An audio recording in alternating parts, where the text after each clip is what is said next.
झारखंड में विधानसभा चुनाव चल रहे हैं और विधानसभा चुनाव में किस दल या गठबंधन की जीत होगी इसे लेकर कई सवाल उठ रहे हैं। तो दावे भी कई तरह के हो रहे हैं। बीजेपी के समर्थक दावा कर रहे हैं कि जीत उनकी होगी, तो इंडिया गठबंधन के समर्थकों का कहना है कि इस बार इंडिया की जीत पहले से भी बड़ी होगी, क्योंकि झारखंड में इंडिया गठबंधन के पक्ष में लहर दिख रही है और ये कोई साइलेंट लहर नहीं है, बल्कि इसे साफ साफ महसूस भी किया जा सकता है। यहां तक कि बीजेपी समर्थकों को भी ये दिख रहा है।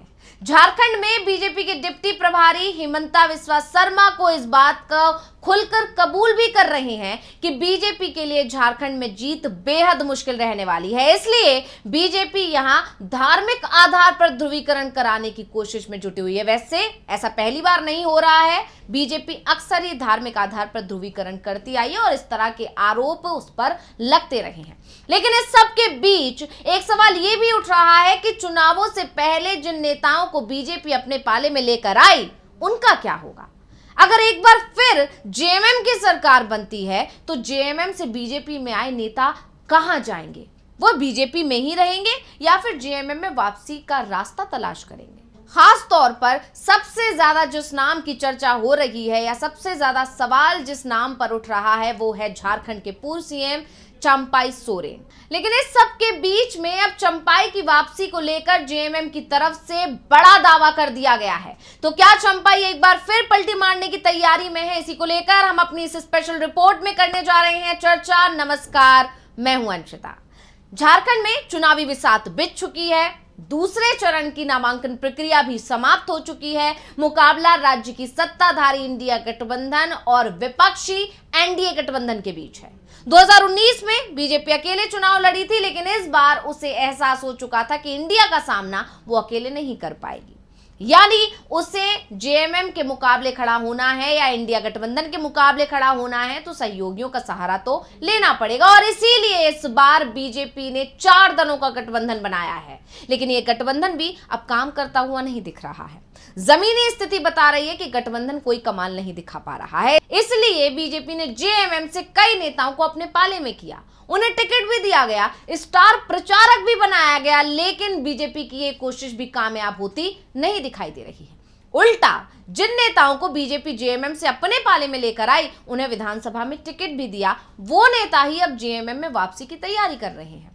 चंपाई सोरेन हो या फिर गीता कोड़ा हो, बाबूलाल सोरेन हो या फिर सीता सोरेन, कोई भी नेता हेमंत सोरेन पर सीधा हमला करने से बचता हुआ दिखाई दे रहा है। जेएमएम के प्रमुख शिबू सोरेन के खिलाफ तो बोलने की ही हिम्मत नहीं जुटा पा रहा है, बल्कि उल्टा तारीफ ही कर रहा है। अब सीता सोरेन तो यहां तक कह रही हैं कि शिबू सोरेन का आशीर्वाद उनके साथ है, तो चंपाई शिबू को अपना राजनीतिक गुरु बताते रहे हैं, कह रहे हैं कि गुरुजी के खिलाफ कुछ नहीं बोलूंगा। यानी साफ है, जो नेता जेएमएम से बीजेपी में आए हैं उन्हें भी एहसास हो रहा है कि उनका यह फैसला सही नहीं था। क्या पता जेएमएम वापसी करनी पड़ जाए, इसलिए जेएमएम में वापसी के संकेत अभी से दिए जा रहे हैं। खास तौर पर झारखंड के पूर्व सीएम चंपाई सोरेन को लेकर तो यहां तक चर्चाएं शुरू हो गई हैं कि वो चुनावों के ठीक बाद बीजेपी छोड़ देंगे। चंपाई चुनाव जीते या नहीं जीते, लेकिन ये तय माना जा रहा है कि वो जेएमएम में वापसी कर जाएंगे। और जेएमएम की तरफ से भी साफ साफ संकेत दिए जा रहे हैं कि चंपाई सोरेन अगर वापसी करना चाहते हैं तो उनके लिए दरवाजे बंद नहीं है, वो जब चाहें जेएमएम में वापसी कर सकते हैं। वैसे भी चंपाई सोरेन को झारखंड मुक्ति मोर्चा के संस्थापक सदस्य भी माना जाता है। जिन लोगों के साथ शिबू सोरेन ने जेएमएम बनाई थी, उनमें चंपाई सोरेन का नाम भी शामिल था। चंपाई ने शिबू सोरेन, जिन्हें झारखंड में गुरुजी के नाम से भी जाना जाता है, उनके साथ काम किया है, उनकी सरकार में मंत्री रहे हैं। शिबू सोरेन के बेहद करीबी हैं चंपाई सोरेन, और यही वजह भी थी कि जब हेमंत को जेल जाना पड़ा तो शिबू सोरेन ने चंपाई का नाम आगे किया था सीएम के लिए। इसीलिए जेएमएम चंपाई को लेकर अभी भी नरम रुख दिखा रही है।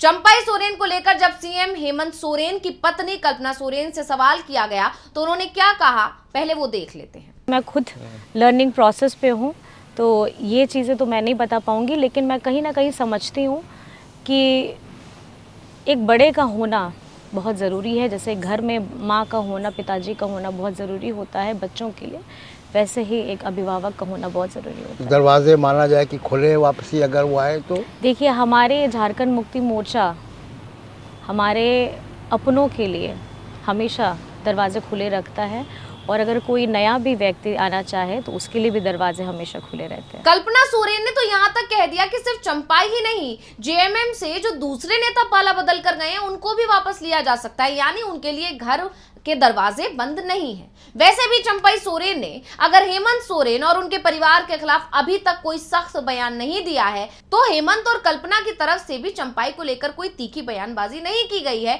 यहाँ तक कि जब भी कल्पना सोरेन से चंपाई सोरेन को लेकर कोई सवाल किया गया तो उन्होंने सिर्फ यही कहा है, चंपाई हमारे चाचा हैं और उनके खिलाफ हम कुछ भी नहीं कहेंगे, वो हमारे लिए सम्माननीय है। यानी दोनों के बीच में कोई मनमुटाव नहीं है। इस तरह की चीजें सामने आती रही हैं। सिर्फ चंपाई की बदली विचारधारा पर ही सवाल किए गए हैं अभी तक। साथ ही ये भी साफ कर दिया गया है कि अगर चंपाई वापस लौटते हैं तो उन्हें जेएमएम में जगह दी जाएगी। कल्पना के इस बयान के बाद बीजेपी में जरूर खलबली मच गई है। कहा तो ये भी जा रहा है कि चंपाई एक बार फिर से हेमंत सोरेन के संपर्क में है, क्योंकि बीजेपी में जाकर उन्हें अपनी गलती का एहसास हो गया है। बीजेपी की तरफ से चंपाई से जो वादे किए गए थे उन्हें पूरा नहीं किया गया है। दरअसल चंपाई सोरेन के करीबियों का दावा है कि जब चंपाई जेएमएम में थे तो बीजेपी हाईकमान ने उसे कई वादे किए थे। आश्वासन दिया गया था कि अगर चंपाई बीजेपी में आएंगे तो उन्हें पूरा सम्मान दिया जाएगा। विधानसभा चुनाव में चंपाई के 8 से 10 समर्थकों को टिकट दिया जाएगा। खुद चंपाई अपनी सीट तय करेंगे और इसके अलावा पार्टी की रणनीति तैयार करने से लेकर चुनाव को लेकर होने वाले हर फैसले में चंपाई की राय भी शामिल होगी। लेकिन विधानसभा चुनाव में चंपाई को बीजेपी ने किनारे लगा दिया। पहले तो बीजेपी के पोस्टरों पर ही चंपाई को जगह नहीं दी गई थी। आपको याद होगा जब पोस्टर्स छपे थे तो उसमें चंपाई गायब थे, जिसके बाद बीजेपी आला कमान को इस मामले में एंट्री करनी पड़ी और उसके बाद जो पोस्टर्स आए तब चंपाई उस पर नजर आए। यानी चंपाई ने जब नाराजगी जाहिर की तो उनकी नाराजगी की खबरें आना शुरू हुई। उसके बाद पोस्टर्स पर चंपाई की फोटो लगा दी गई। लेकिन टिकट वितरण में फिर से चंपाई के साथ खेला कर दिया गया। चंपाई और उनके बेटे बाबूलाल को टिकट मिल गया, लेकिन चंपाई के दूसरे किसी भी समर्थक को बीजेपी ने टिकट नहीं दिया। यानी जो नेता चंपाई के भरोसे बीजेपी में आए थे जेएमएम को छोड़कर, वो अब बीजेपी में आकर बुरी तरह से फंस गए हैं। खुद चंपाई सोरेन भी फंसा हुआ ही दिखाई दे रहे हैं। एक तरफ जब चंपाई जेएमएम में थे तो पार्टी के टिकट बांटते थे। हेमंत और शिबू सोरेन सरायकेला में सभी 14 सीटों पर टिकट चंपाई की सिफारिश से ही बांटते थे, लेकिन बीजेपी में पहुंचकर चंपाई अपने किसी भी समर्थक को टिकट नहीं दिला पाए। चंपाई समर्थक तो अब यहां तक कहने लगे हैं कि इस चुनाव में बीजेपी को चंपाई की जरूरत है, इसलिए उन्हें टिकट मिल भी गया। 5 साल बाद बीजेपी चंपाई को टिकट भी नहीं देगी। यानी साफ है कि जेएमएम ने चंपाई के लिए अपने दरवाजे खोल दिए हैं। तो चंपाई की तरफ से भी इस तरह के संकेत मिल रहे हैं कि वो चुनावों के बाद वापसी कर सकते हैं, पाला बदल सकते हैं। ऐसे में यह भी कहा जा रहा है कि अगर झारखंड में मुकाबला कांटे का हो गया तो बीजेपी के साथ चंपाई खेल कर जाएंगे। वैसे इस बात की उम्मीद बेहद कम दिखाई दे रही है कि बीजेपी सत्ता के करीब तक पहुंच पाएगी। जिस तरह से सीएम हेमंत सोरेन और उनकी पत्नी कल्पना सोरेन की सभाओं में भीड़ जुट रही है, खास तौर पर महिलाओं की भीड़, उससे तो साफ दिखाई दे रहा है कि झारखंड में बीजेपी की राह बेहद मुश्किल है और उससे भी ज्यादा मुश्किल उन नेताओं को संभालना जो जेएमएम से बीजेपी में आए हैं।